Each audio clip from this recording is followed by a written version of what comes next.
Bismillah ve salatu ve selamu ala Resulillah ve ala alihi ve sahbihi ve men vala.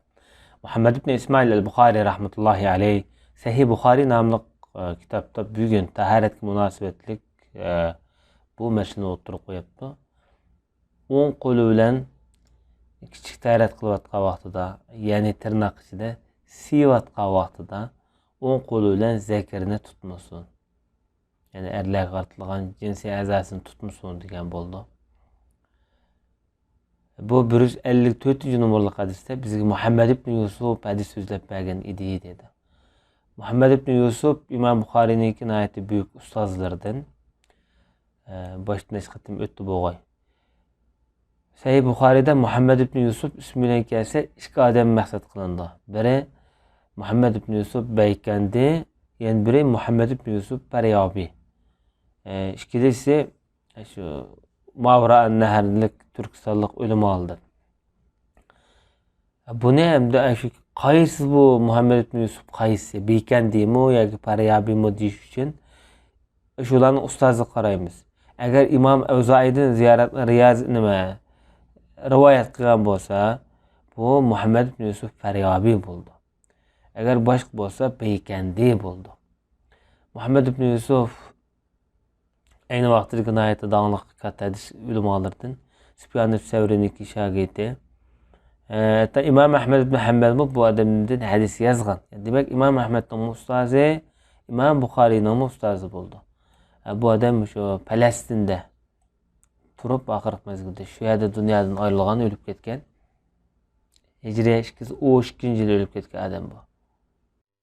Ülemalarının bahalarına ait bir-birinden sarxil. İmam Zahibi rahmetullahi aleyh, İmam Hafiz İslam'ın şeyhi degen. Başka bir kısım ülemalar Peryabi işencilik, Şam'ın ustazı, abidi dep mındaq, rastçıl işencilik degendek mındaq bahala bu adamga yığıp ketken.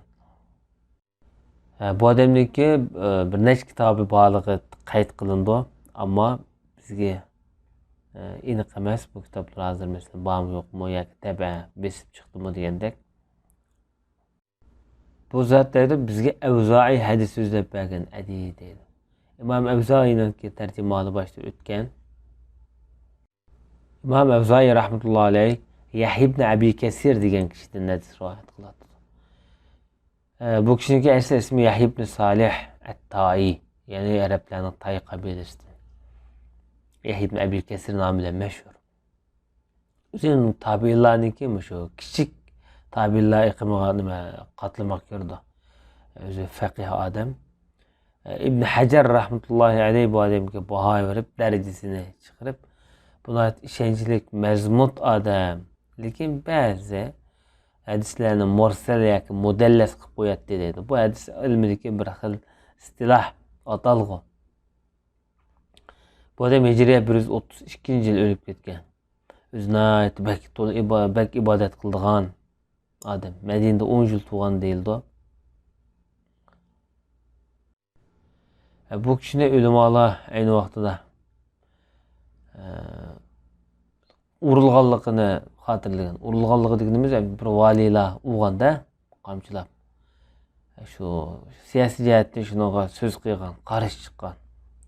Bu adamdaki meşhur sözlerden ilimde rahat paragat ile ilime erişkili bulmaydı degen. Bu kişi Abdullah ibn Abi Qatade'den rivayet kılatıdı. Bu kişiden tercüme alıp düngenki hadisi ötken. Bu kişi dadısıdın. Dadısının ismi Abi Qatade. Düngenki dersi öttü. Kunyası. Ensari sahabe. Bu kişi Peygamber Aleyhisselatü Vesselam'dan rivayet kılıp mundaq. Resulullah'ın mundaq degenlikindeydi. Sizlerden birinler küçük taharet kıysa yani siyse 10 kulu bilen zekirini tutmuşsun. Tüngeki ibarette sürtmüşsün ibaret işletilgen. Yani istinca kılmışsın manisi işletilgen. Bugünkü ibarette siyegende 10 kulu bilen tutmuşsun dedi. Bundan degine yanıla 10 kulu bilen tazlamışsın yak sürtmüşsün degendek mezmunladı oldu. Yani istinca kılmışsın degendek.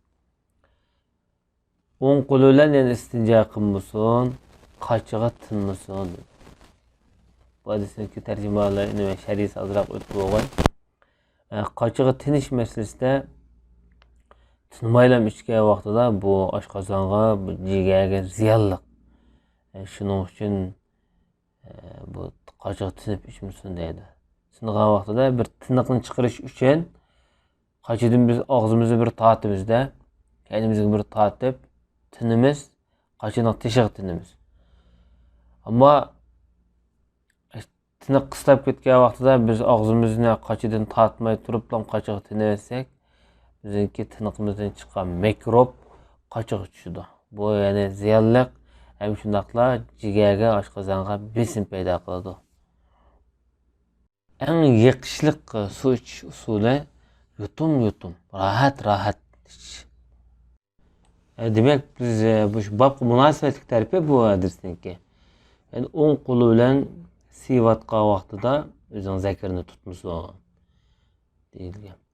Ama buni Shanqiti hafizahulloh bu yerda zakar deb erlik lug'at ishlatgan bilan shu mayli o'zinki keyni bo'lsin, mayli oldi taraf bo'lsin, mayli er, mayli ayol bo'lsin, bu jinsiy a'zoni tutishga bo'lmaydi deb qaragan bu odam. Bu islom pokizlik adab qoidasiga bir yo'l yo'roq. Payg'ambar alayhissalatu vassalam buningda ma'lum bir maxfiy sirlarga asoslanib turib shunday yo'l qo'ygan bo'lishi mumkin. Sen o'ng qo'li bilan har qanday vaqt tutishga bo'lmaydi jinsiy a'zoni deb qaragan. Bir qism ulamolar yo'q, payg'ambarimiz bu yerda siyvatgan vaqtda tutmasin dedi. Undan keyingi vaqtlarda tutsa bo'ladi deb bunday qaragan. Çünkü bazı eserlerde keltirilishicha o'ng qo'li bilan zakarni tutsa bir odamning aqli tuvallab ketadi deyilgan bir asar bo'lgan. Bu sahiyliklar desa qanchalik bu bizga noma'lum.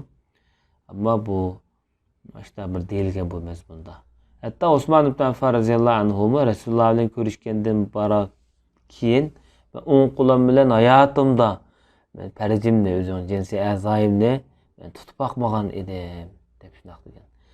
Demak, bu Shanqitiniki nazarda elib etgan vaqtida o'ng qo'li bilan tutish bu harom deb qaragan, kuchliroq katta chon tutgan bu jihatda. Ammo bin Bazlar, Salma Avdilar yo'q. Buni shu siyvatgan vaqtda tutish cheklangan. Qolgan vaqtda tutsa bo'ldi deb qaragan. Ama Resulullah'a erişin hususuyla mutlak bir hayatı tutmayı ötse buna inşallah ecir verilgisi. Ve sallallahu ala nebiyyina Muhammed ve ala alihi ve sahbihi ecmain.